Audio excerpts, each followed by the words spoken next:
Bapak Ibu Saudara terkasih di dalam Tuhan, kembali kita melaksanakan ibadah di rumah kita masing-masing. Mari kita naikkan satu pujian, Kuberikan Syukurku.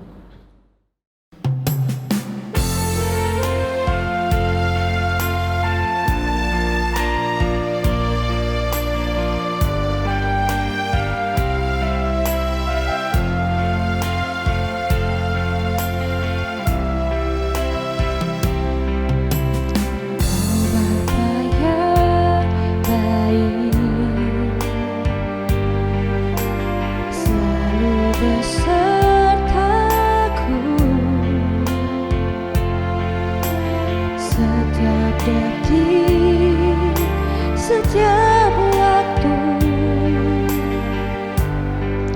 Kau perhatikanku,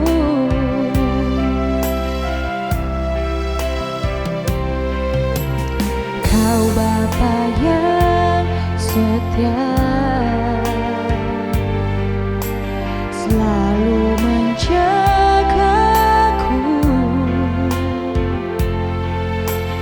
Kau angkatku bila ku jatuh, Kau menopangku.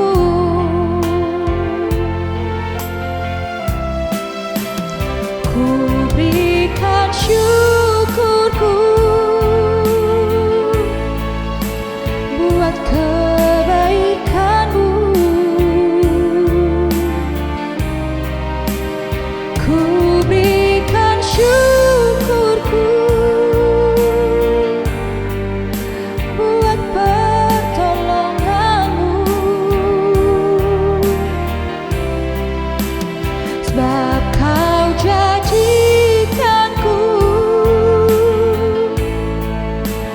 berharga di mata-Mu.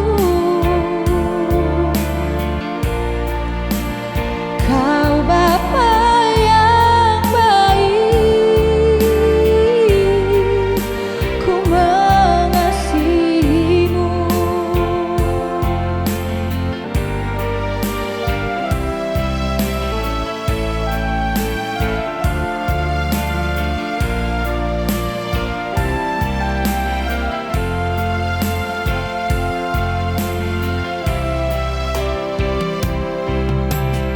Kau Bapa yang baik, selalu besertaku.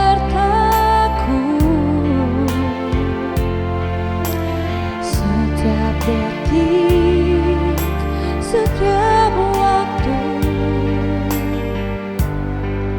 Kau perhatikanku.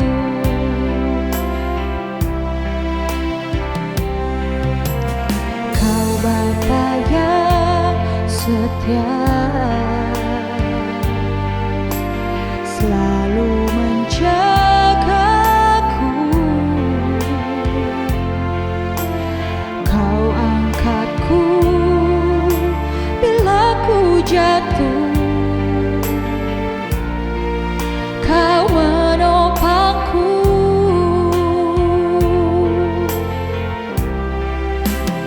Ku berikan syukurku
Bapak Ibu Saudara kekasih Tuhan, hari ini kita akan belajar tentang kebenaran firman Tuhan.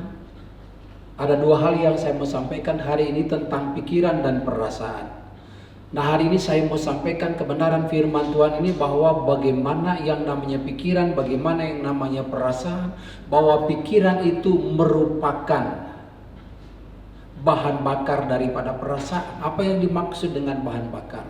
Nah, ketika pikiran kita misalnya positif, maka itu sangat mempengaruhi perasaan kita. Demikian juga kalau pikiran kita negatif, sangat mempengaruhi. Artinya itu bisa membuat satu perasaan kita, kalau memang pikiran kita adalah positif, maka akan akibatnya di perasaan kita positif. Tetapi kalau di dalam pikiran kita ada pikiran negatif, maka yang terjadi dalam perasaan kita adalah perasaan juga yang tidak enak. Nah, hari ini kita akan belajar dari kebenaran firman Tuhan bahwa yang namanya pikiran itu adalah bahan bakar daripada perasaan. Apa artinya bahan bakar daripada perasaan? Adalah pada waktu pikiran kita positif, pada waktu pikiran kita negatif, maka itu akan terpicu di perasaan kita. Sekali lagi, maka itu akan terpicu di perasaan kita. Nah, kebenaran firman Tuhan saya sampaikan hari ini. Mari kita melihat di dalam firman Tuhan, di dalam Filipi pasal yang kedua ayat yang kelima. Hendaklah kamu dalam hidupmu bersama menaruh pikiran dan perasaan yang terdapat juga dalam Kristus Yesus. Nah, kebenaran firman Tuhan hari ini mengingatkan kita bagaimana supaya kita bisa menaruh pikiran dan perasaan kita seperti pikiran dan perasaan Kristus. Nah, pikiran yang ada dalam Kristus ada banyak hal. Bahwa di dalam Kristus ada pengampunan, bahwa di dalam Kristus senantiasa ada yang namanya sukacita, ada yang namanya pengampunan yang melimpah-limpah, ada kasih di situ. Nah, maka pada waktu kita mengisi pikiran kita dengan pikiran Kristus, maka yang terjadi adalah bahwa kita akan mengalami damai, maka kita akan mengalami sukacita, damai sejahtera. Nah, kalau kita lihat dari Filipi, mari kita melihat Filipi pasal 4 ayat yang ke-8. Jadi akhirnya saudara-saudara, semua yang benar, semua yang mulia, semua yang adil, semua yang suci, semua yang manis, semua yang sedap didengar, semua yang disebut kebajikan dan patut dipuji, pikirkanlah semuanya itu. Nah, kekasih Tuhan, hari ini ketika kita menaruh dalam pikiran kita bahwa pikiran kita adalah pikiran yang positif, seperti memikirkan yang namanya kebaikan, memikirkan yang namanya indah, yang sedap didengar. Ketika kita melakukan itu, maka yang terjadi dalam perasaan kita, maka ada damai sukacita. Nah, hari-hari ini Anda akan belajar tentang yang namanya bagaimana Anda menaruh dalam pikiran Anda apa yang Anda taruh dalam pikiran Anda. Kalau Anda menaruh dalam pikiran Anda adalah pikiran yang positif, memikirkan yang indah-indah, yang sedap didengar, yang namanya kebajikan, pikirkanlah semuanya itu. Nah, ketika Anda memikirkan hal yang positif, maka yang terjadi adalah Anda mengalami sukacita, Anda mengalami damai sejahtera. Ketika kapan? Ketika Anda memikirkan yang indah-indah, Anda menaruh dalam pikiran Anda pikiran yang positif, maka yang terjadi dalam perasaan Anda akan mengalami sukacita. Nah, mari kita melihat di dalam Filipi pasalnya yang keempat ayat 7. Damai sejahtera Allah yang melampaui segala akal akan memelihara hati dan pikiranmu dalam Kristus Yesus. Nah, pada waktu kita menaruh pikiran kita pikiran yang positif, kita memikirkan yang indah-indah, maka yang terjadi di dalam Filipi pasal 4 yang ke-7 ini, maka yang ada dalam perasaan kita adalah damai sejahtera, adalah sukacita. Karena apa? Karena kita menaruh dalam pikiran kita adalah pikiran yang positif. Nah, yang berikutnya mari kita melihat, kalau kita belajar dari kebenaran firman Tuhan, kalau seandainya kita menaruh dalam pikiran yang negatif, mari kita lihat di dalam Matius pasal yang ke-9 ayat 4. memikirkan hal-hal yang jahat, tetapi Yesus mengetahui pikiran mereka lalu berkata, mengapa kamu memikirkan hal-hal yang jahat di dalam hatimu? Matius 9 ayat 4 di situ dikatakan, kalau kita memikirkan pikiran-pikiran yang jahat, kalau kita memikirkan yang namanya tidak baik, yang negatif, maka yang terjadi dalam perasaan kita pasti tidak enak. Ada kalanya pada waktu kita memikirkan yang negatif, ada kalanya memang kita belum mencapai yang namanya, belum menjadi fakta. Tapi kita sudah memikirkan yang negatif. Maka yang terjadi dalam perasaan kita adalah ketika kita memikirkan hal yang negatif, maka kita tidak akan mengalami sukacita. Karena apa? Karena kita memikirkan hal-hal yang negatif. Nah, misalnya di dalam pandemi ini, kalau kita berpikir tentang hal-hal yang negatif, maka perasaan kita akan menjadi takut, akan menjadi cemas dan sebagainya, karena pikiran kita sudah mulai pikiran yang negatif, karena itu yang kita taruh dalam pikiran kita. Tetapi kalau kita menaruh dalam pikiran kita pikiran yang positif, maka ada damai sukacita. Tetapi kalau kita menaruh dalam pikiran kita adalah pikiran yang negatif, maka di dalam perasaan kita tidak ada damai, tidak ada sukacita. Oleh karena apa? Karena kita menaruh yang namanya pikiran negatif dalam pikiran kita, maka muncul dalam perasaan kita bukan sukacita. Nah, mari kita melihat di dalam kebenaran firman Tuhan di dalam Daniel pasal yang ke-7 ayat yang ke-28. Sekianlah berita itu, adapun aku Daniel, pikiranku sangat menggelisahkan aku, sehingga aku menjadi pucat dan aku menyimpan hal itu dalam ingatanku. Anda bayangkan ketika yang namanya Daniel berpikir tentang hal-hal yang negatif, maka yang terjadi dia menjadi pucat. Karena apa? Karena pikiran dia. Maka itu sebabnya dari awal saya sampaikan bahwa yang namanya pikiran ini adalah merupakan bahan bakar daripada perasaan kita. Kalau Anda memikirkan tentang hal-hal yang negatif, maka yang terjadi apa yang tadi dikatakan oleh Daniel, bahwa dia menjadi pucat. Perasaannya tidak enak karena pikirannya pikiran yang negatif. Lalu yang berikut mari kita lihat di dalam Daniel pasal yang ke-5 ayat yang ke-6. Lalu raja menjadi pucat dan pikiran-pikirannya menggelisahkan dia, sendi-sendi pangkal pahanya menjadi lemas dan lututnya berantukan. Nah, Anda bisa bayangkan bahwa betapa perlunya kita menjaga pikiran kita. Pada waktu kita memikirkan yang tidak baik, maka yang terjadi adalah bahwa dia menjadi lemas. Karena apa? Karena pikirannya. Nah, oleh karena itu hari ini maka belajarlah. Belum tentu terjadi apa yang Anda pikirkan. Maka belajar dari firman Tuhan tadi, apa yang baik, apa yang sedap didengar, apa yang namanya kebajikan, pikirkanlah semuanya itu dipikirkan hal-hal yang baik. Lalu yang berikut kebenaran firman Tuhan, kita belajar dari kebenaran firman Tuhan bagaimana kita membangun pikiran yang positif. Bagaimana kita membangun pikiran yang positif. Nah, mungkin di masa-masa pandemi ini ada banyak orang sudah stres. Ada banyak orang sudah tidak ada lagi yang namanya pikiran yang positif. Udah mulai stres. Nah, kalau kita pelajari bagaimana caranya kita membangun pikiran yang positif di tengah-tengah pandemi ini, di tengah banyak masalah, di tengah banyak persoalan, di tengah banyak pergumulan, maka kita membangun yang namanya pikiran-pikiran kita, pikiran yang positif. Yang pertama, mari kita lihat di dalam 2 Korintus pasalnya yang ke-10 ayat yang ke-5. Kami mematahkan setiap siasat orang dan merubuhkan setiap kubu yang dibangun oleh keangkuhan manusia untuk menentang pengenalan akan Allah. Perhatikan baik-baik. Kami menawan segala pikiran dan menaklukkannya kepada Kristus. Menaklukkannya kepada Kristus. Kalau itu memang pikiran-pikiran yang negatif kita taklukkan, kenapa sering kita berdoa, Tuhan, kami berdoa di dalam nama Yesus Tuhan, segala pikiran-pikiran yang negatif kami takluk taklukkan di bawah kuasa Tuhan. Supaya apa? Supaya pikiran negatif itu tidak menguasai kita.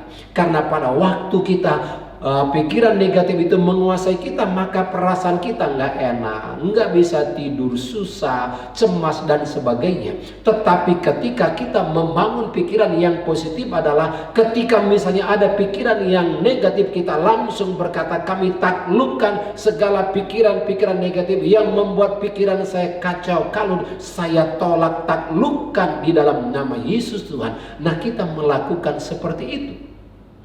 Lalu yang kedua, bagaimana kita membangun pikiran yang positif? Nah, mari kita lihat di dalam Filipi pasal yang keempat ayat yang ke-8 tadi saya sudah bagikan, adalah memikirkan tentang hal-hal yang positif, yaitu yang benar. Jadi akhirnya saudara-saudara, semua yang benar, semua yang mulia, semua yang adil, semua yang suci, semua yang manis, semua yang sedap didengar, semua yang disebut kebajikan dan patut dipuji, pikirkanlah semuanya itu. Jadi yang kedua, bagaimana kita membangun pikiran yang positif dalam hidup kita adalah memikirkan hal-hal yang indah, hal-hal yang baik.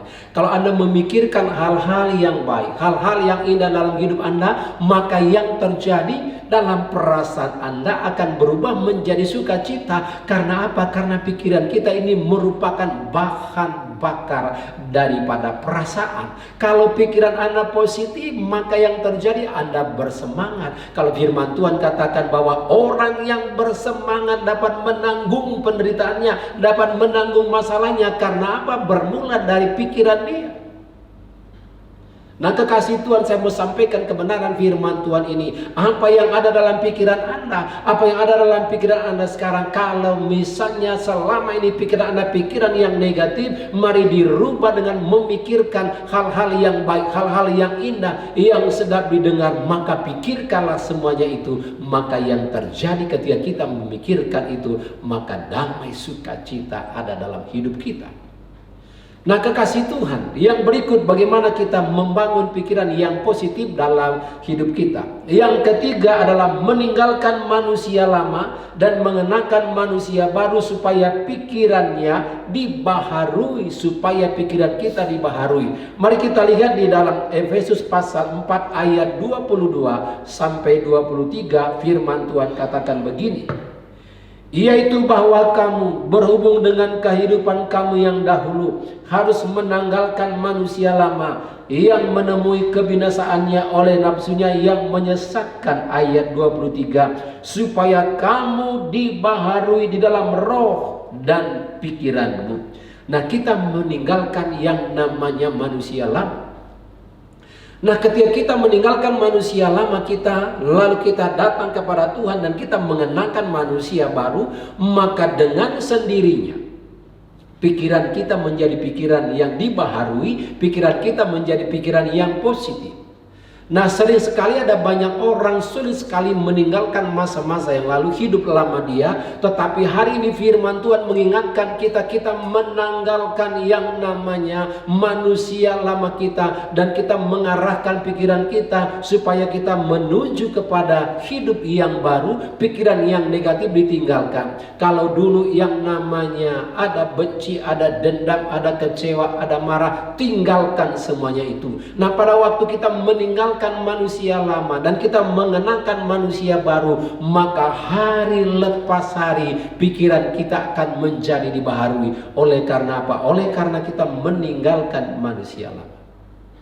Nah, kekasih Tuhan, hari ini saya menyampaikan kebenaran firman Tuhan. Kalau seandainya ada di antara Bapak Ibu Saudara kekasih Tuhan yang selama ini pikirannya negatif, mari rubah pikiran Anda menjadi pikiran yang positif. Kalaulah selama ini Anda memikirkan hal-hal yang tidak baik, Anda rubah supaya Anda memikirkan hal-hal yang positif. Nah, ketika kita melakukan kebenaran firman Tuhan ini, maka saya percaya Anda bisa dibangun lewat kebenaran firman Tuhan ini. Dan ketika Anda menabur pikiran yang positif dalam pikiran Anda, maka yang ada adalah damai, sukacita, sejahtera Allah mengalir dalam kehidupan saya, percaya karena pikiran yang positif akan merubah perasaan Anda menjadi sukacita. Yang tadinya takut, yang tadinya cemas, ketika ada pikiran yang positif ada dalam pikiran Anda, maka yang terjadi adalah Anda mengalami sukacita, damai sejahtera. Nah, saya berharap jemaat Tuhan dimanapun saudara berada hari ini, saya berdoa supaya ada pikiran Kristus yang ada dalam pikiran saudara. Kalau selama ini Anda memikirkan masa-masa yang lalu, masa-masa yang suram, inilah waktunya Anda ini boleh melihat ke depan, memandang kepada Yesus, karena Dia berkata bahwa Tuhan menyertai Anda sampai kepada akhir zaman.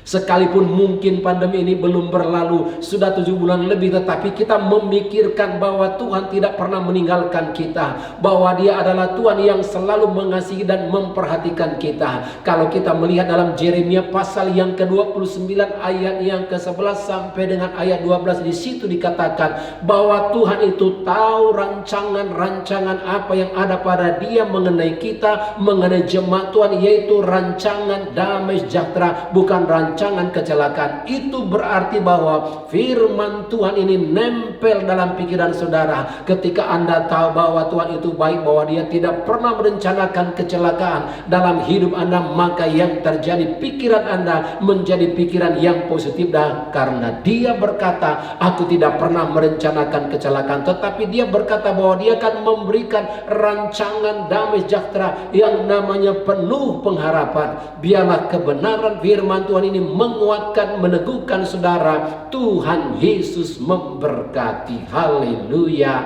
Amin. Amin. Kekasih Tuhan, mari kita berdoa untuk kebenaran firman Tuhan yang saudara dengar pada hari ini.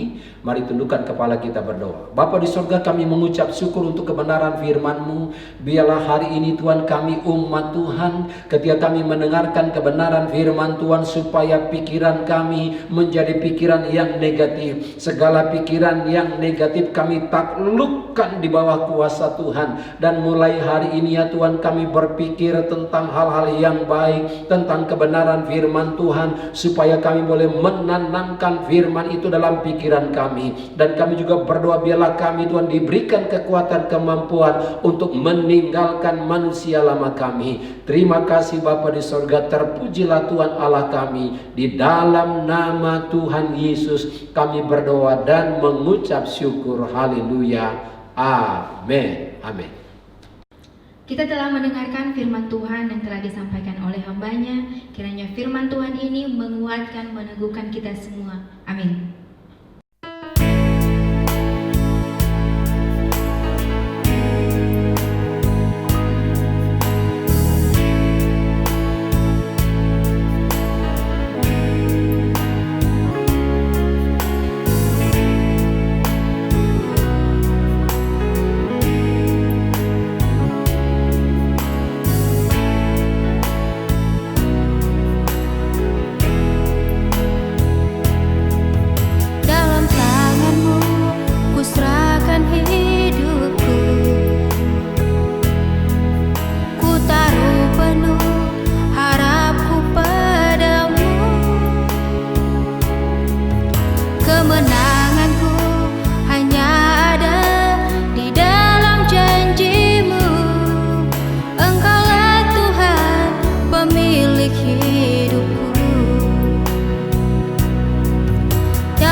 Sebelum kita masuk dalam perjamuan kudus ini, mari kita mengangkat satu pujian, Ku bersyukur Bapa.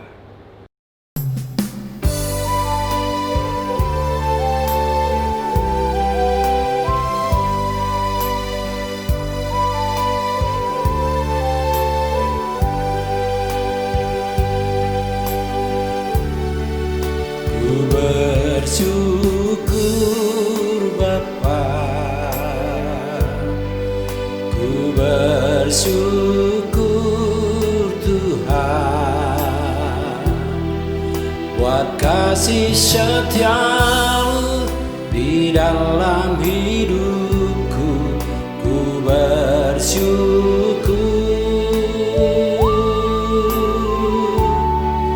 ku bersyukur Bapa, ku bersyukur Tuhan, buat kasih setiamu di dalam hidupku. Ku bersyukur,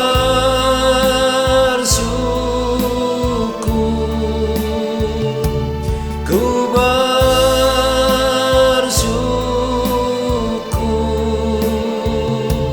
ku bersyukur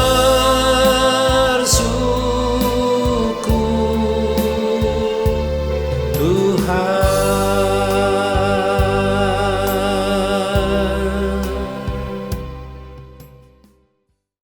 Kekasih Tuhan, ini waktunya kita mengikuti sakramen perjamuan kudus.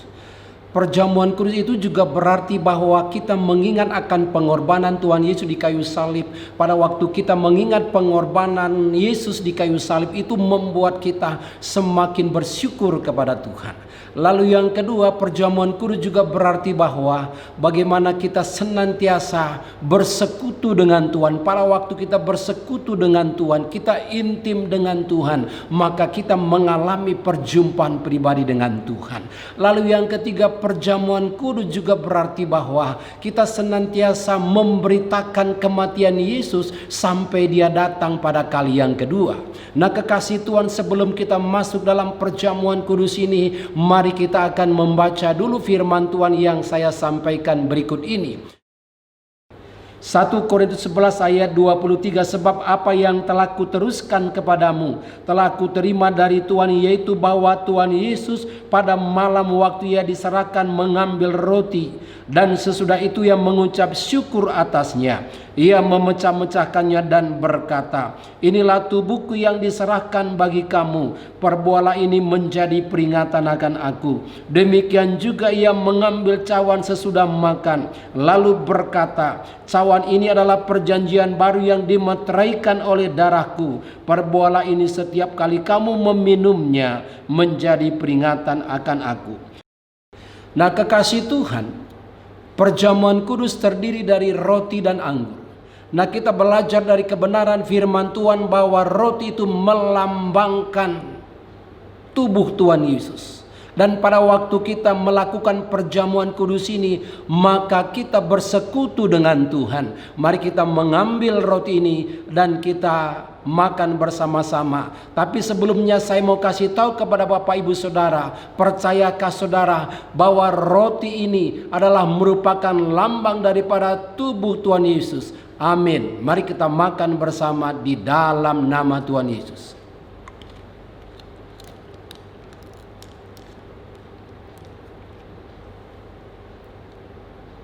Dan setelah itu kita juga mengambil cawan. Nah, saudara kekasih Tuhan, anggur ini adalah merupakan darah daripada Tuhan Yesus. Bagaimana kita bersatu bersama-sama dengan Dia, bersekutu dengan Dia, bahwa dengan darah Yesus, oleh bilur-bilur Yesus kita telah disembuhkan. Percayakah saudara bahwa darah Tuhan Yesus mampu menyembuhkan saudara? Bahwa percayakah saudara bahwa oleh bilur-bilur Yesus saudara telah disembuhkan? Mari kita minum bersama di dalam nama Tuhan Yesus. Terima kasih Bapa di sorga, untuk kebenaran firman-Mu kami percaya Tuhan. Lewat perjamuan kudus hari ini, setiap kami yang melakukan perjamuan kudus hari ini, bahwa kami percaya Tuhan, kami bersekutu dengan Tuhan Yesus, dan kami percaya oleh bilur-bilur Tuhan Yesus kami telah disembuhkan. Yang sakit hari ini disembuhkan di dalam nama Yesus. Terima kasih Bapa di sorga, di dalam nama Yesus kami berdoa dan mengucap syukur. Haleluya, amin, amin. Kekasih Tuhan, mari kita siapkan hati kita terima berkat dari Bapa kita, dan arahkan hati dan pikiranmu, dan angkatlah kedua belah tanganmu terima berkat dari Bapa kita. Biarlah kiranya damai sejahtera dari Allah Bapa dan dari Tuhan Yesus yang sudah rela berkorban, dan Roh Kudus yang setia menghibur, menguatkan, meneguhkan saudara dari hari ini sampai selama-lamanya, sampai Yesus datang yang kedua kali. Semua yang percaya katakan amin, amin, amin.